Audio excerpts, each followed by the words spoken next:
Bonjour à tous et bienvenue pour l'épisode 2 de l'affaire Roswell. Voilà l'épisode 2, donc je vais vous donner la théorie principale qu'il existe pour dire clairement en bref ce qu'il s'est passé. Donc la théorie donnée par l'armée bien sûr. L'autre, la théorie donnée par les personnes normales et bien différente d'ailleurs D'ailleurs pour celle-là, pour la théorie donnée par les personnes normales, c'est vraiment... Ils parlent d'OVNI, voilà. Ils parlent pas du tout de la même chose. Alors je vais commencer, donc alors je dois bien préciser que là on revient légèrement en arrière, donc il y a eu un communiqué de presse. Il y a eu un communiqué de presse qui disait que c'était un ballon météo, donc le communiqué de presse qui avait été renvoyé quelques jours après, enfin un jour je crois après la déclaration chez KGFL, voilà. Alors du coup, je commence. Le communiqué satisfait la presse et l'incident de Roswell tombe dans l'oubli. C'est plus de 30 ans plus tard que l'affaire rebondit lorsque Charles Berlitz et l'ufologue William L. Moore, qui fait également appel aux recherches du physicien nucléaire Stanton Friedman, publient en 1980 un livre basé sur une enquête minutieuse réalisée à partir du milieu des années 70. Ils ont réussi à retrouver les témoins de l'époque et en reconstituer une histoire où il serait question de soucoupes volantes et d'extraterrestres et non pas de ballons météo.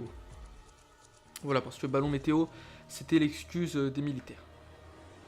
En 1994, une antenne du Congrès américain, le General Accounting Office, donc je vais l'appeler GAO, demande aux militaires une enquête officielle sur l'affaire Roswell. Le colonel Richard Weaver rend un rapport et désigne les débris comme ceux d'un ballon du projet classé top secret Module. Ce projet élaboré pendant la guerre froide devait servir de repérage d'une éventuelle activité nucléaire de la part des militaires soviétiques. Le système était constitué de deux ballons qui portaient des réflecteurs radars et des détecteurs acoustiques, le tout étant lancé à très haute altitude. Alors l'explication de l'armée de l'air, le ballon module et ses parachutes donc, elle a duré entre 1994 et 1997. Alors, en 1994, l'armée de l'air américaine, pressée par une nouvelle enquête qui avait été ouverte par le par le GAO du Congrès, à la demande du député Stephen Schiff, a remplacé l'explication initiale du ballon météo par celle d'un train de 20 à 30 ballons météo attachés à une ligne appelée Module lancée sur la base de White Sands. C'était un projet très secret pour développer un moyen de détection des futures explosions atomiques soviétiques, et c'était la raison pour laquelle la découverte avait été cachée à l'époque. Cependant, en dépit de la publication en 1995 d'un gros livre d'un millier de pages, le Roswell Report, et en 1997 d'un second livre intitulé bravement The Roswell Report, Case Closed, les militaires américains ont été incapables de fournir la moindre preuve de cette explication. Pas le moindre bout de papier, telex, note en archive, qui aurait prouvé que c'était bien ce qui avait été trouvé à Roswell. Au contraire, leur documentation montre assez clairement que le train de ballon module numéro 4, le seul qui aurait pu théoriquement causer cette méprise car il comportait des cibles radars, n'avait pas été lancé très probablement. Il était absent des rapports de la New York University, chargé des essais, et le géophysicien Albert Crary, responsable sur le terrain, avait noté dans son journal personnel qu'il avait été annulé à cause du temps couvert. En fait, il avait lancé dans la matinée une petite grappe de ballons, comme New York University en lançait tous les jours en juin. Il est probable que Brazel en avait trouvé une le 14 juin, comme il l'a dit à la presse sous la pression des militaires, mais il n'y avait attaché aucune importance et elle n'avait rien à voir avec la découverte du grand champ de débris début juillet. Pour sa part, le GAO a découvert que des parties importantes des archives de Roswell avaient été détruites sans explication. Il a conclu sobrement, en 1995, le débat sur ce qui s'est écrasé à Roswell continue. De toute façon, même si les officiers de Roswell avaient trouvé un train de ballon module, ils l'auraient facilement identifié comme tel. Il leur aurait suffi d'identifier l'un des éléments de ces équipements ordinaires pour régler la question. Par exemple, l'une de ces fragiles baguettes de balsa qui servait de cadre pour les cibles radars, lesquelles ressemblaient plus à un cerf-volant qu'à un disque volant. Ou l'un des instruments attachés à la ligne en nylon qui n'était pas plus mystérieux, un réservoir de basalte, une batterie électrique, un émetteur radio, une bouée acoustique à l'allure de bidon métallique, pardon. De plus, aucun de ces instruments ne fut trouvé au ranch Foster, ni par le fermier Brazel, ni par les militaires venus ramasser les débris. La conclusion évidente, affaire module classée. En 1997, l'armée de l'air a publié un second livre pour expliquer cette fois les témoignages sur les cadavres, sur les cadavres non humains. Elle a suggéré que les témoins avaient un souvenir confus de mannequins en bois utilisés pour des essais de parachute, mais comme a plaisanté Walter Haut, il faut être vraiment idiot pour ne pas reconnaître un mannequin. Jeu de mots sur dummy d'ailleurs dans la version anglaise qui peut signifier un idiot ou un mannequin. Donc la version anglaise en fait ça donne You have to be a dummy not to recognize a dummy. En fait, vous devez être il faut être idiot pour ne pas reconnaître un mannequin. Voilà. De plus, ces essais eurent lieu des années plus tard, au cours des années 50. Cette fois, la presse américaine qui avait accepté facilement l'explication module est restée visiblement sceptique sur cette nouvelle histoire. Au final, l'explication de l'Air Force est aussi fragile que les ballons météo et les cibles radars sur lesquels elle repose, ainsi que sur les mannequins en bois. Le seul aspect positif de son rapport est d'avoir écarté d'autres hypothèses, telles que l'accident d'un avion secret ou d'une fusée ou d'un bombardier atomique. Un train de ballon pas si impressionnant que ça. Les trains de ballon modules étaient-ils assez impressionnants que les officiers chargés de bombardiers atomiques aient pu le prendre pour un ovni? L'armée de l'air a insisté sur l'aspect imposant de ces trains de ballon de 200 mètres de haut, les 2 tiers la Tour Eiffel quand même, Et Karl Floch a fait chorus, décrivant ainsi dans son livre les 3 trains de ballon des 4, 5 et 7 juin censés avoir comporté des cibles radars. Alors son témoignage donc. Les 3 trains de ballon et d'instruments étaient énormes et complexes, atteignant un vol en hauteur de plus de 200 mètres de la base au sommet. Chaque assemblage comprenait de 20 à 30 ballons sondes, météo en néoprène, donc les ballons spéciaux en polyéthylène n'était pas encore disponible, et une charge répartie en plusieurs paquets comprenant les instruments de transmission de données et de contrôle d'altitude, le parachute et le lest. Tout cela, ajoute-t-il, était accroché à un fil en nylon particulièrement résistant. Cette description est trompeuse. Il faut d'abord souligner que ce train de ballon ne comportait aucun matériel mystérieux et qu'il n'y avait rien en réalité d'impressionnant. Le néoprène dont étaient faits les petits ballons se détériorait au soleil en une demi-journée selon le rapport technique des essais, et c'était un pis-aller. Un pis-aller. En attendant la livraison de grands ballons en polyéthylène, beaucoup mieux adaptés. Au bout de quelques jours, il ne restait que des lambeaux noircis et sentant mauvais, comme les débris qu'on peut voir sur les photos prises dans le bureau du général Ramey lors du démenti au ballon météo. Ces petits ballons ne pesaient que 350 grammes et l'ensemble du train de ballon ne pesait guère plus de 20 kg. Et que dire des fameuses cibles radars, petits cerfs-volants ne pesant pas plus de 150 grammes. Le commandant Jess Marcel, qui avait inspecté le champ de débris avec le capitaine Sheridan Cavitt et d'autres témoins qui avaient eu en main des débris trouvés sur le ranch du fermier et Brazel, ont écrit des débris étranges, notamment de petites poutrelles très légères mais très résistantes. C'est là que les cibles radars montées sur baguette de balsa entrent en scène pour jouer le rôle clé dans cette comédie. Selon le Pentagone, c'est cela que les témoins avaient trouvé et pris pour des poutrelles d'ovnis. Pour se faire vite une idée de la valeur de cette explication, il suffit d'acheter dans un magasin de fournitures artistiques une baguette de balsa du millimètre de section, donc conforme au modèle de l'époque, et de voir avec quelle facilité on peut la casser entre ses doigts.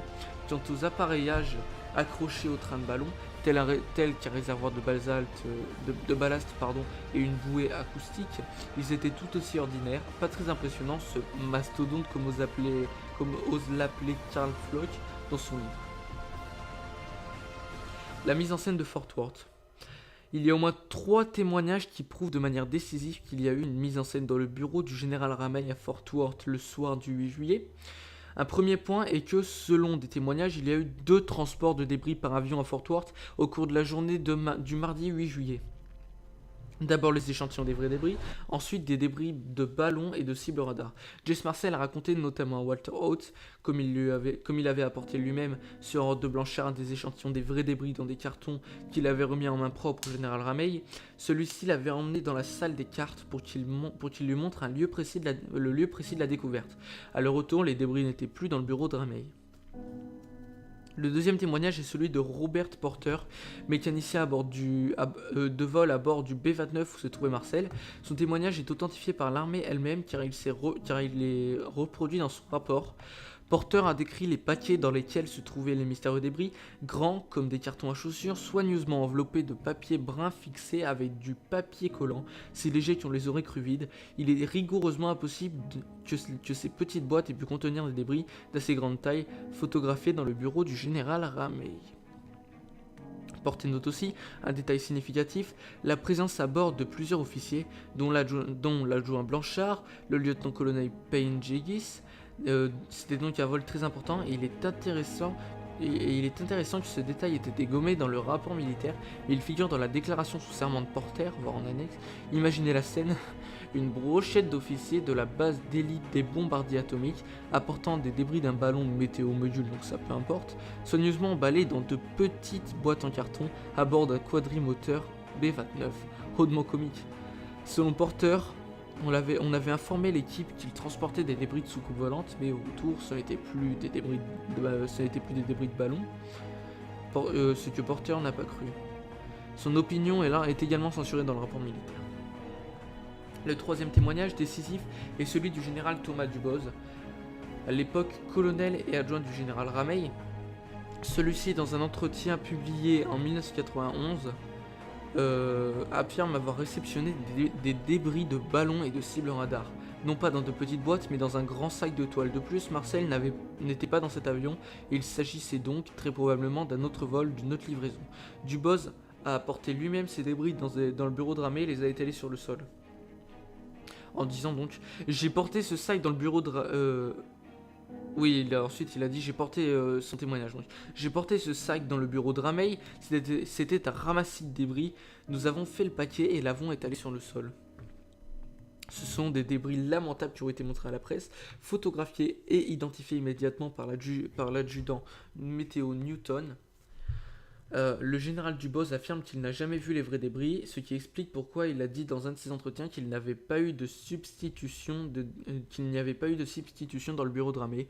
Il n'avait vu dans ce bureau que les débris qu'il y avait lui-même apportés, un détail qui a semé un moment de confusion en 1991 et qui est encore cité, devinez par qui, par Pierre Lagrange dans Science et Vie d'août 1995 et dans son livre La rumeur de Roswell, pour prétendre qu'on avait montré les vrais débris aux journalistes, c'est-à-dire des débris de ballons.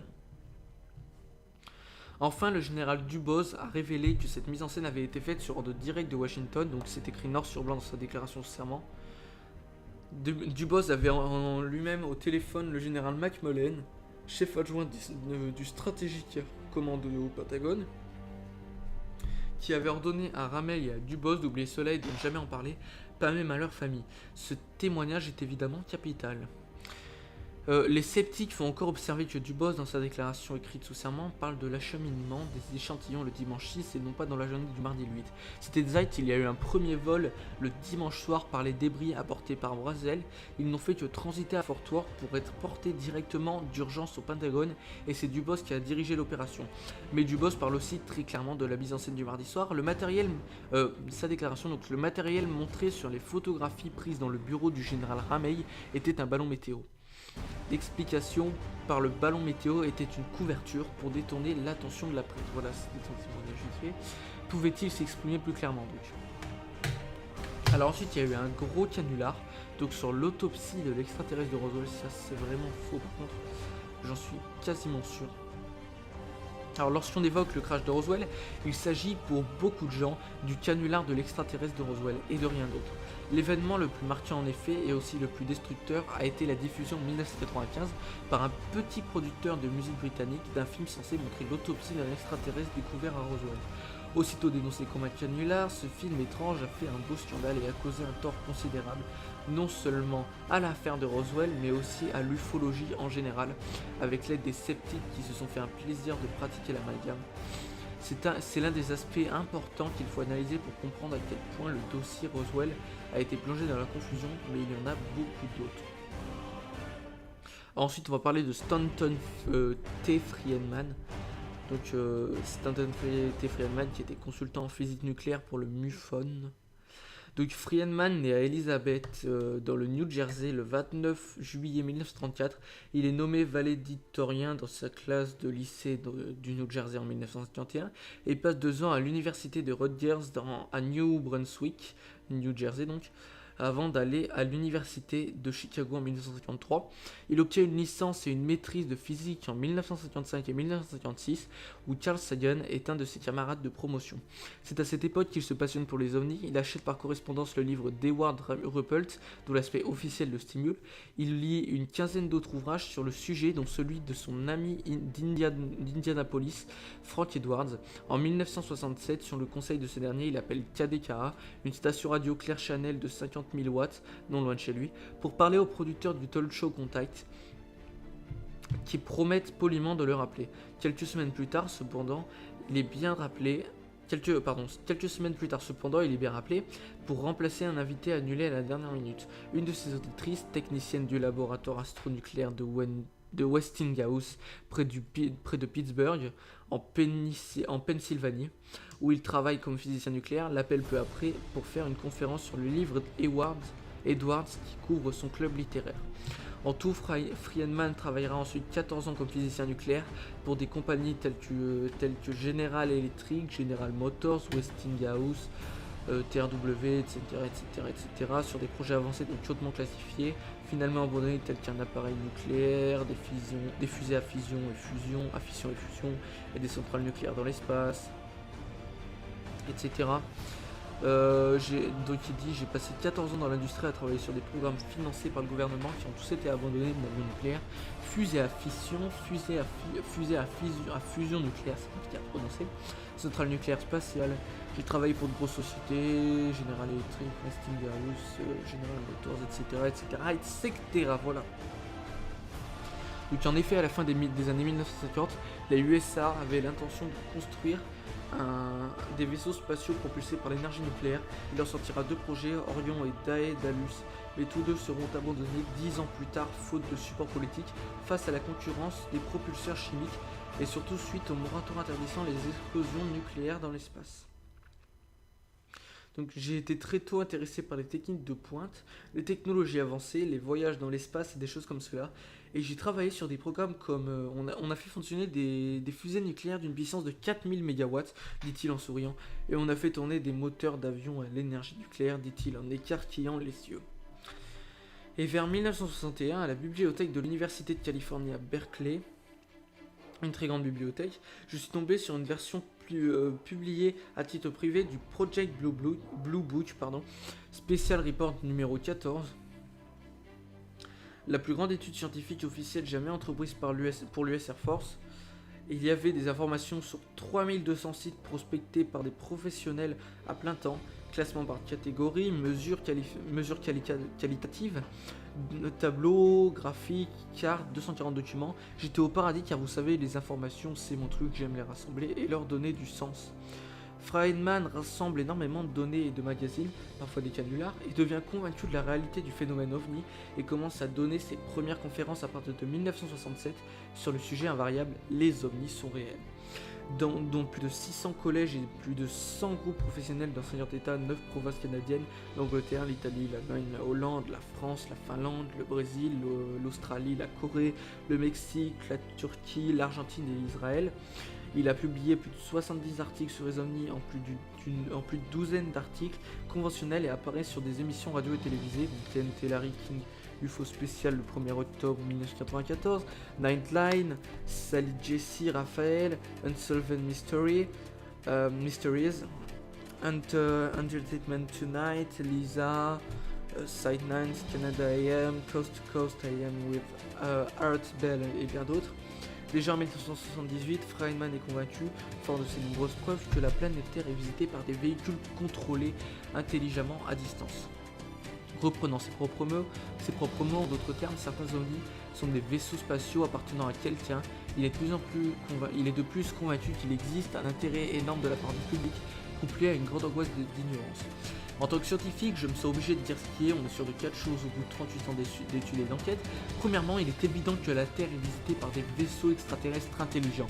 En d'autres termes, certains, donc qui est souligné 27 fois, certains ovnis sont des vaisseaux extraterrestres, la plupart n'en sont pas. La plupart sont des isotopes, ne sont pas fissiles et ne m'intéressent pas. Deuxièmement, les soucoupes volantes sont une sorte de Watergate cosmique.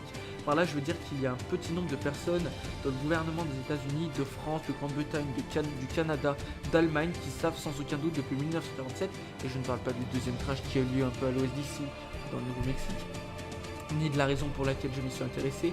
Quelques personnes donc dans ces gouvernements ont su que la planète était visitée. On ne garde pas un secret en le divulguant. Le besoin de savoir est incoercible. Je ne connais pas ce mot, merci. Troisièmement, aucun des arguments hostiles aux deux premières conclusions émis par les grands démystificateurs comme Carl Sagan, mon camarade de l'université de Chicago, ne résiste à un examen scrupuleux. Leurs arguments sonnent très bien, mais face aux preuves, ils s'écroulent. Et enfin, quatrièmement, c'est la plus grande histoire du millénaire, la visite de la Terre par des vaisseaux extraterrestres, la dissimulation réussie des objets d'épreuves majeures, et pavé corps depuis presque 50 ans. Alors voilà, c'est la fin de l'histoire. Et maintenant, je vais vous dire rapidement ma version des faits, voilà. Selon moi, ce qui se passe, tout ça. Alors, j'ai deux théories en fait. La première, déjà, c'est que le gouvernement nous cache tout, nous cache vraiment l'affaire. Et qu'en effet, il s'est véritablement passé quelque chose. Et ça, par contre, j'en suis convaincu, il s'est réellement passé quelque chose. Mais j'ai quand même du mal à croire au niveau des corps, tout ça. La deuxième théorie qui est vachement plus complexe, et en fait je l'ai pas du tout écrite, ça c'est vraiment, c'est même pas un copier-coller, c'est rien, c'est vraiment dans ma tête quoi.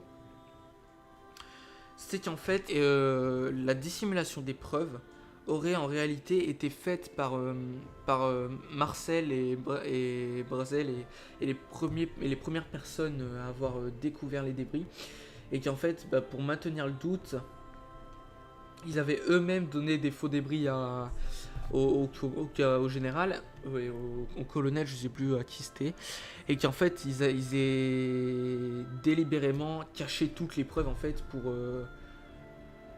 pour garder le secret, parce qu'ils savaient tout que le gouvernement démentirait, et qu'en fait du coup le gouvernement ne manque qu'à moitié, et que les débris qui étaient donnés étaient vraiment des débris du projet module ou d'un ballon météo. Voilà, ça c'est une autre théorie, je sais pas du tout si elle tiendrait la route. Peut-être oui, peut-être non, j'en sais rien, peut-être que oui, voilà. Mais du coup, ça c'est ma théorie vraiment personnelle. Donc sur ce, moi je vais vous laisser. Vidéo qui dure déjà 22 minutes 16, ça commence à faire pas mal du tout. Je vous laisse du coup, au revoir tout le monde, et à plus pour une prochaine vidéo, je pense, avec Hitsazer, ou peut-être de Hitsazer, voilà. Allez, salut.